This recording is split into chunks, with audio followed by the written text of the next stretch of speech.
Hello everyone.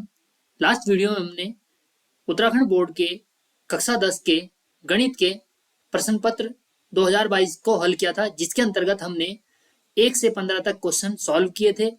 आज हम 16 से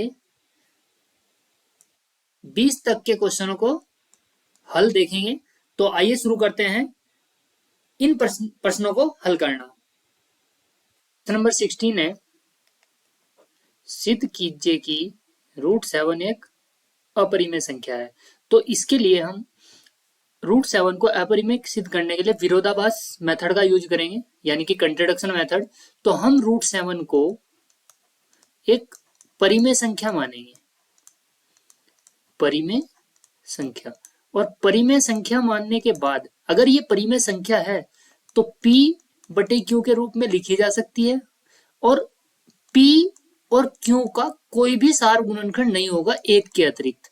लेकिन यदि इसका कोई सार गुणनखंड आ जाता है तो हम ये कहेंगे कि ये परिमेय संख्या नहीं है। अगर परिमेय नहीं है तो इसका मतलब √7 एक अपरिमेय संख्या है। इस प्रकार हम विरोधाभास युक्ति का यूज करेंगे इसमें। क्वेश्चन नंबर 16 का सॉल्यूशन है, माना √7 एक परिमेय संख्या है, परिमेय संख्या है, परिमेय संख्या है, तो इसे P/Q, जहां P व Q पूर्णांक है और Q नॉट इक्वल टू 0 के रूप में लिखा जा सकता है।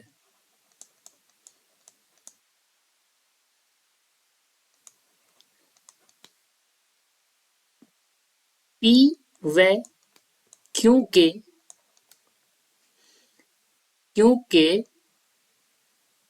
एक के अतिरिक्त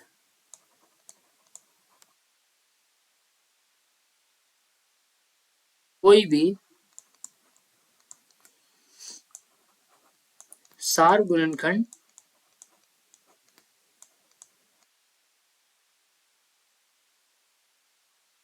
नहीं है।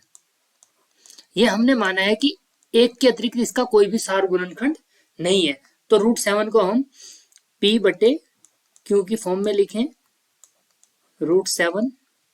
अब P/Q है तो P बराबर √7 और Q इधर लेके जाएंगे, स्क्वायर दोनों और वर्ग करने पर अगर हम वर्ग करेंगे तो ये हो जाएगा P² बराबर √7 का स्क्वायर होगा 7 और ये Q²। तो यहां से ये पता लगता है कि इस 7 से ये P² डिवाइड होता है। 7 P² को विभाजित करता है।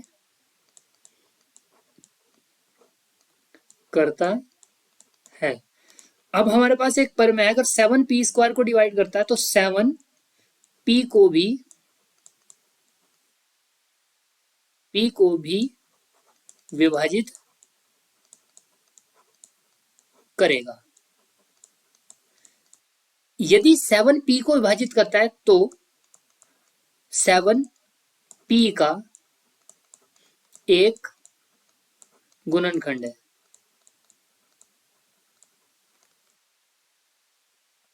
होगा। अभी 7 P का गुणनखंड है। अब इसके लिए हम क्या करते हैं, इसे इक्वेशन फर्स्ट मान लेते हैं, और 7 P को डिवाइड कर रहा है। तो अब हम क्या करते हैं कि इस 7 से P को डिवाइड करते हैं, अर्थात मान लेते हैं कि माना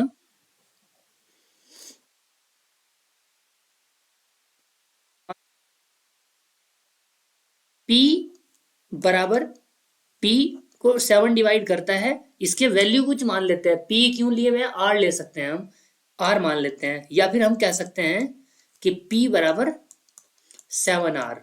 इसका वर्क करें, लिख नहीं रहे हम, P² इक्वल टू 7 49 और आर स्क्वायर, इक्वेशन सेकंड। अब इक्वेशन फर्स्ट और सेकंड से equation first and equation second, P square equal है, तो इसका मतलब ये पी स्क्वायर और ये पी स्क्वायर इक्वल है, तो ये दोनों पार्ट भी इसके इक्वल होंगे। 7q² is equal to 49 R square. 7 से 49 कैंसिल होगा, q² is equal to 7 R square. ये सेम ऐसी कंडीशन बन रही है, तो इसका मतलब मैं इसे लिख देता हूं कि q², 7 जो है q² को डिवाइड करता है। देखो ये सीधी एक लाइन है, 7q² को डिवाइड करता है, इसका मतलब ये है, तो 7 q को भी डिवाइड करेगा। तो यहां इसके बाद हम यहां लिखते हैं कि 7 q का एक गुणनखंड है।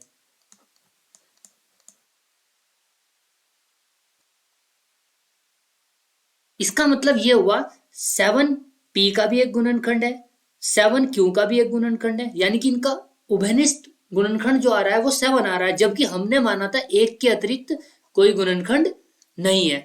तो यह एक विरोधाभास है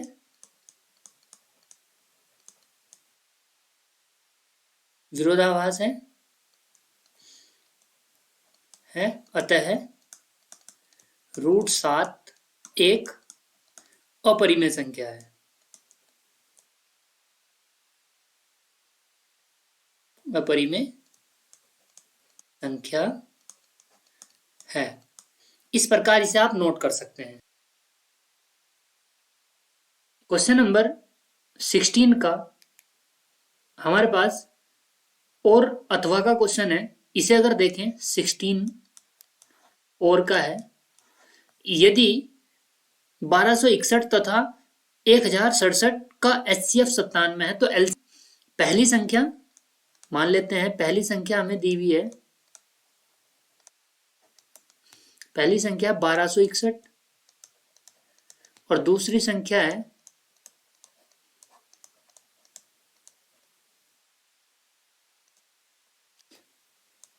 1067 और इनका HCF आपको दिया हुआ है 97 और LCM आपको फाइंड करना है।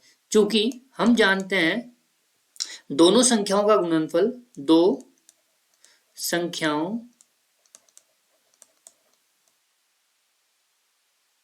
का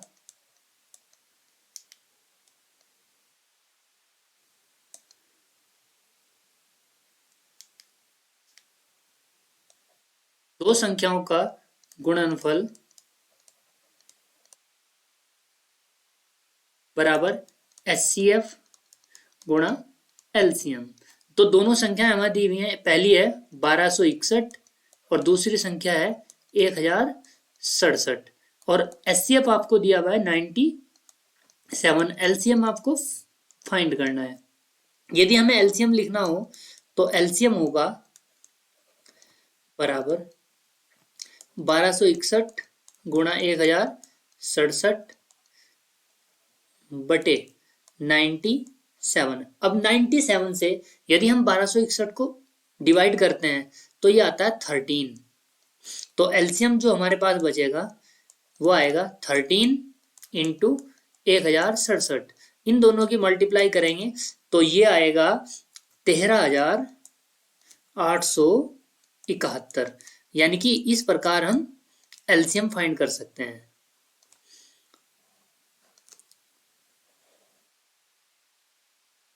तो क्वेश्चन नंबर 17 है, ए का मान ज्ञात कीजिए ताकि द्विघात समीकरण इतने के मूल समान हो। 17 है, द्विघात समीकरण है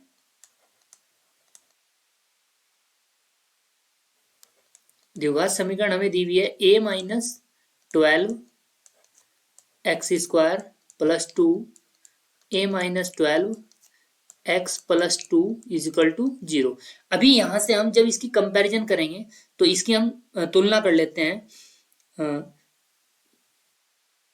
ए x square plus b x plus capital c है ये बराबर 0 से तुलना करने पर, पहले हम इसे स्मॉल ए स्मॉल बी स्मॉल सी लिखते हैं, लेकिन यहाँ पहले से ए है तो हमने इन्हें कैपिटल में लिख लिया। तो अब कैपिटल एक्स स्क्वायर का गुणांक हमारे पास ए, यानी कि ए कितना है अब ए माइनस 12, बी हमारे पास है 2 ए माइनस 12 और सी हमारे पास है 2।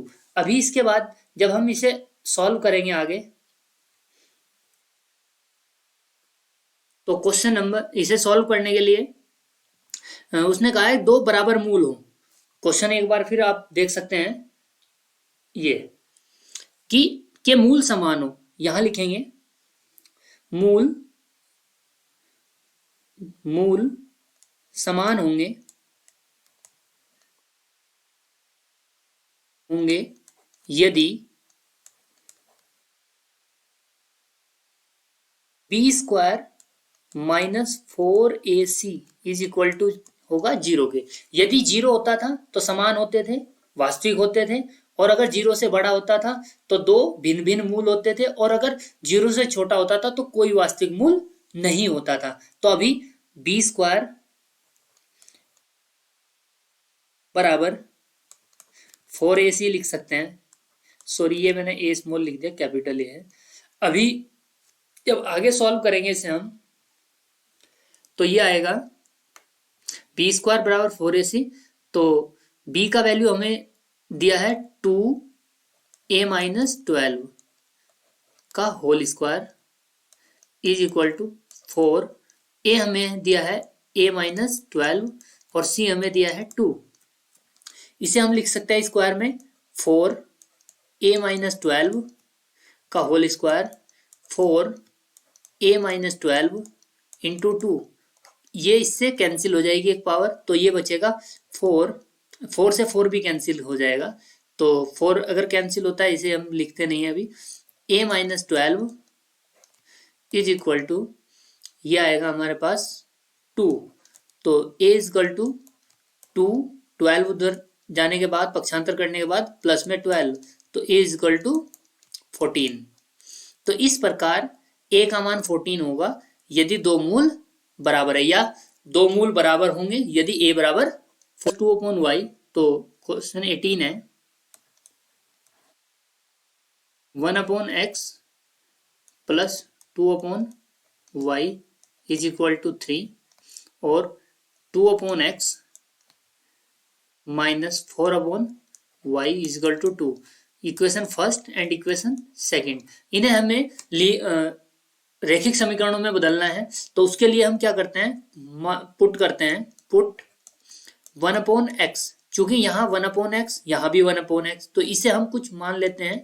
उसके लिए हम इसे स्मॉल a मान लेते हैं, चलो, और 1/y इसे हम स्मॉल b मान लेते हैं, और इस इक्वेशन को हम नाम देते हैं 3। ये दोनों मतलब 3 नाम दिया हमने, तो इसे हम लिखेंगे a, इसे लिखेंगे, तो इक्वेशन फर्स्ट हो जाएगी a प्लस 2b बराबर 3, और ये हो जाएगी 2a माइनस 4b बराबर 2। इक्वेशन ये हो जाएगी 4, और इस इक्वेशन को हम नाम देते हैं 5। अब 5 को यदि हम थोड़ा सॉल्व कर लें, या इसे अभी 5 नाम ना देकर हम इसे सॉल्व करते हैं अभी। यहाँ से 2 2 2 2 से 2 कैंसिल हो जाएगा, इधर से कॉमन लेंगे, ये आएगा 2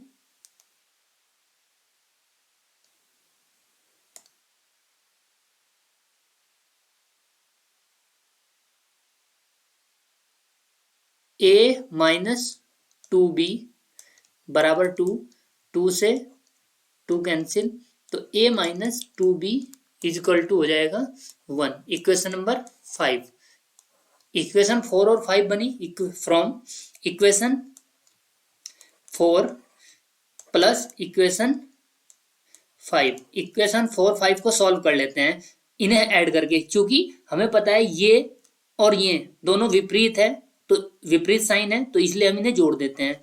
तो a प्लस 2b बराबर 3 और a माइनस 2b बराबर 1। इन्हें सॉल्व करेंगे तो b से b कैंसिल होगा, ऐड करने पर 2a हो जाएगा, a और a 2a और ये 4। तो इस प्रकार a का वैल्यू आएगा हमारे पास 2। a हम निकाल चुके हैं। अब a के बाद हमें निकालना है b का मान। तो a बराबर a का मान समीकरण 4 या 5 में रख सकते हैं, क्योंकि a और b उन्हें ही सोल्व किया हमने। समीकरण 4 में रखने पर समीकरण 4 हमारे पास है a प्लस 2b बराबर 3। 5 में भी रख सकते थे समीकरण 4 में रखने पर। तो a की जगह आएगा हमारा 2 प्लस 2b बराबर 3, क्योंकि समीकरण 4 ये है। इसमें जब रखेंगे a की जगह हमारे पास वैल्यू आया है 2, तो 2 रखेंगे और 2b बराबर 3, 2 उधर जाएगा, 2b बराबर 5, 3 माइनस 2, तो 2b बराबर 1 और b इक्वल टू हो जाएगा 1/2। इस प्रकार हमने b भी निकाल लिया। लेकिन हमें आंसर देने हैं x और y के, तो उसके लिए हम क्या करते हैं, क्योंकि हमें x और y निकालने हैं, तो अब हम समीकरण 3 से तुलना कर देते हैं। समीकरण 3 से, क्योंकि 1/x इक्वल टू a था और 1/y इक्वल टू b था, तो 1/x इक्वल टू a की जगह हम रखेंगे 2 और b की जगह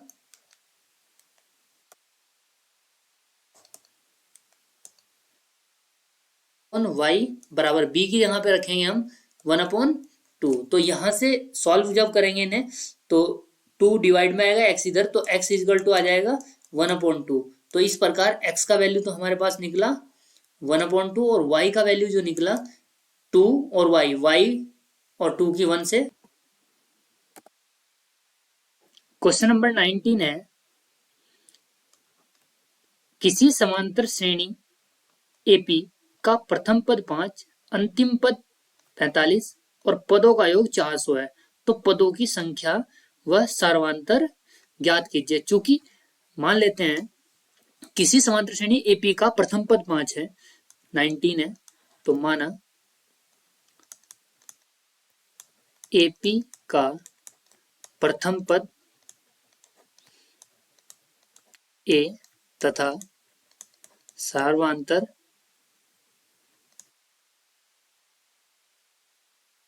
B है। तो अभी दिया क्या है, गिवन है प्रथम पद A बराबर 5,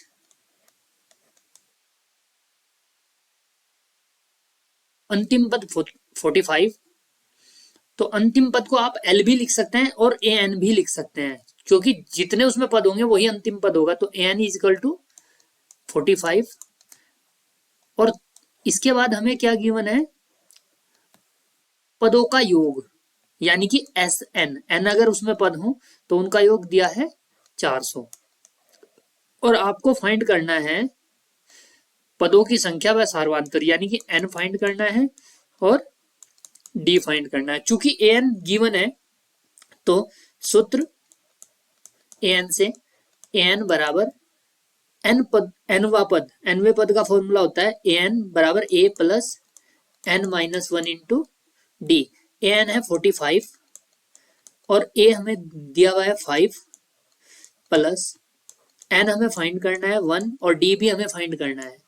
तो 5 इधर जाएगा, ये हो जाएगा 40 equal to N minus 1 into D। अभी इससे हमारा वैल्यू कोई नहीं निकला, चलो इसे इक्वेशन फर्स्ट मान लेते हैं। अब इसके बाद हम, चूंकि हमें SN गिवन है, तो हम यहाँ पर SN का फॉर्मूला यूज कर सकते हैं, N पदों के योग का। SN बराबर N/2 2A plus N minus 1 into D भी होता है, लेकिन हम इसकी जगह, चूंकि हमें AN गिवन है ना, तो हम A प्लस AN या L स्मॉल l लिखते थे, वो भी लिख सकते हैं। तो SN हमें है गिवन है 400 यानी कि 400 और N हमें निकालना है बाई 2। A का वैल्यू है हमारे पास 5 और AN का वैल्यू हमें गिवन है 45। अब अगर इसे सॉल्व करते हैं तो ये हो जाएगा n/2 और ये होगा 50। ये 400 हमारा इधर चल ही रहा है, यानी कि 400 बराबर 2 से 50 काटेंगे तो 25 और n बचेगा, और n बटे में जाएगा 25 400 के, 400 बटे 25। तो इस प्रकार ये इससे कैंसिल, तो 25 चौका 100 यानी कि ये आ जाएगा 16। तो n का वैल्यू 16 आया है, और यदि इस n का वैल्यू हम यहाँ रख दें तो d हमें निकल, यहाँ से हम आराम से फाइंड कर सकते हैं। तो इसके बाद देखते हैं, ये होगा इक्वेशन समीकरण 1 में n का मान रखने पर, जब n का मान हम यहाँ पर रखेंगे तो ये आ जाएगा 440 इजिकल टू n 16 माइनस 1 और इंटू डी, ये बचेगा 15 इंटू डी। तो 40 ये डिवाइड में, तो डी आएगा हमारे पास 40/15। तो 5 से 5 या 15 और 8 पंजे, सॉरी 5 या 15 और 5 अठे 40। तो यानी कि यहाँ से डी का वैल्यू हमारे पास आ जाएगा 8/3। तो इस प्रकार डी और पदों की संख्या ये n, मतलब ये हम निकाल चुके हैं। यही हमें इस क्वेश्चन में फाइंड करना था।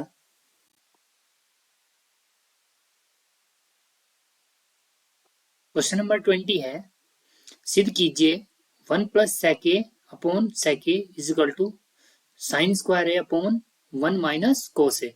इस क्वेश्चन में हम किसी एक पार्ट को सॉल्व करेंगे और दूसरा पार्ट निकालेंगे। तो यहाँ इस क्वेश्चन को हम 20 को यहीं पे सॉल्व कर देते हैं। क्वेश्चन 20 का आप ले लेते हैं RHS। अगर हम RHS इसका लेके चलते हैं तो ये है sine square A upon 1 minus cos A. अभी चूंकि हम जानते हैं, यहां लिखते हैं sine square theta cos square theta is equal to 1। तो यहां से अगर साइन का वैल्यू निकाले तो कॉस ये इधर चला जाएगा माइनस में, तो इस साइन को हम लिख सकते हैं 1 माइनस कॉस स्क्वायर ए अपॉन 1 माइनस कोस ए। आप जानते हैं कि यहाँ पर स्क्वायर हो सकता है, 1 का स्क्वायर 1 ही होगा। तो अभी यहाँ पर हम आइडेंटिटी लगा सकते हैं ए स्क्वायर माइनस बी स्क्वायर। ये आप जानते हैं ए प्लस बी और ए माइनस बी। तो यहाँ पर अगर इस आइडेंटिटी को लगाते हैं तो ये आएगा 1 प्लस कॉस ए और 1 माइनस कोस ए अपॉन 1 माइनस कॉस ए। ये पूरा टर्म इससे कैंसिल होगा, ये टर्म बचेगा 1 प्लस कॉस ए। बट ये हमें नहीं लाना, हमें लाना है 1 प्लस सेक ए अपॉन सेक ए। तो इस कोस को हम क्या लिख सकते हैं, इस कोस को लिख सकते हैं 1 प्लस 1 अपॉन सेक ए।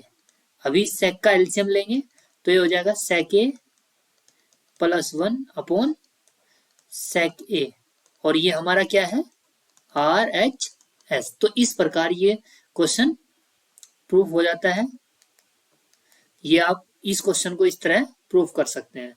तो इसका सेकंड पार्ट देखते हैं। इसमें और करके गिवन है, और सिद्ध कीजिए कि ये भी टिग्नोमेट्री का ही क्वेश्चन है, 1 plus cot A minus cosec A bracket 1 plus tan A sec A plus sec A equal to 2। तो इसे यहाँ सॉल्व कर लेते हैं हम। ये हमारा 20 क्वेश्चन का और पार्ट है। तो इसका LHS लेके चलते हैं। LHS है हमारे पास 1 प्लस कोट ए